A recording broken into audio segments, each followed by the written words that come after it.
Hello everyone, আসসালামু আলাইকুম। বেশ কিছুদিন হলো বেশি খেতে ভালো লাগতেছে না। তো ভাবলাম যে আজকে একটু ভর্তা সানা করব।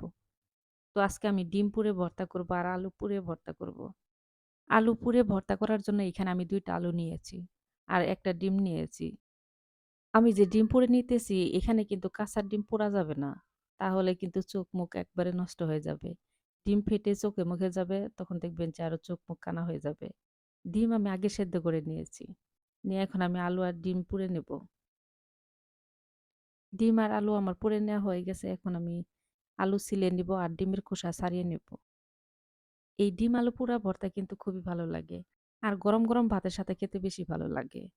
আলু যদি নাকড়ি চুলার মধ্যে একবারে পুরাটাই পুড়ে নেওয়া যায় তাহলে আরো অনেক ভালো হয়। যাদের নাকড়ি চুলা তারা পুড়িয়ে সুবিধা পাবে। আর যদি গ্যাসে পুড়ান তাহলে কিন্তু অনেকটা সময় লাগবে গ্যাসের মধ্যে পুড়িয়ে নিতে।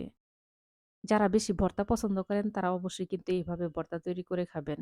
আর এভাবে যদি ভর্তা না করে খান তাহলে কিন্তু ভর্তা অনেকটাই মিস করবেন। আর যারা ভর্তা বেশি পছন্দ করেন না তারাও ভর্তা বানিয়ে খেতে পারেন। আশা করছি ভালো লাগবে। আমি ভর্তা ভীষণ পছন্দ করি। তাই আমার ভর্তার আইটেম একটা থাকবেই। আমার মতন করে আলু পুড়ে আর ডিম পুড়ে ভর্তা বানিয়ে খেয়ে দেখবেন। যদি ভালো লাগে তাহলে অবশ্যই আমার ভিডিওতে লাইক, কমেন্ট আর একটা শেয়ার দিয়ে দিবেন। আলু আর ডিমের খোসা ছাড়িয়ে নেওয়া হয়ে গেছে। এখন আমি ধুয়ে পরিষ্কার করে নিব। ডিম আর আলু ভর্তা করার জন্য এখন আমি শুকনা মরিচ নিব। শুকনা মরিচ আমি তেলে ভেজে নিয়েছি। মরিচের থেকে আমি বোটা ছাড়িয়ে নিব। আলু ভর্তার মধ্যে আমার একটু শুকনা মরিচ বেশি পছন্দ। আর যারা কাঁচামরিচ বেশি পছন্দ করেন তারা কাঁচামরিচও দিতে পারেন। এখন আমি দিয়ে দিব স্বাদ মতো লবণ দিয়ে এখন আমি শুকনা মরিচ হাত দিয়ে ডলে নিব।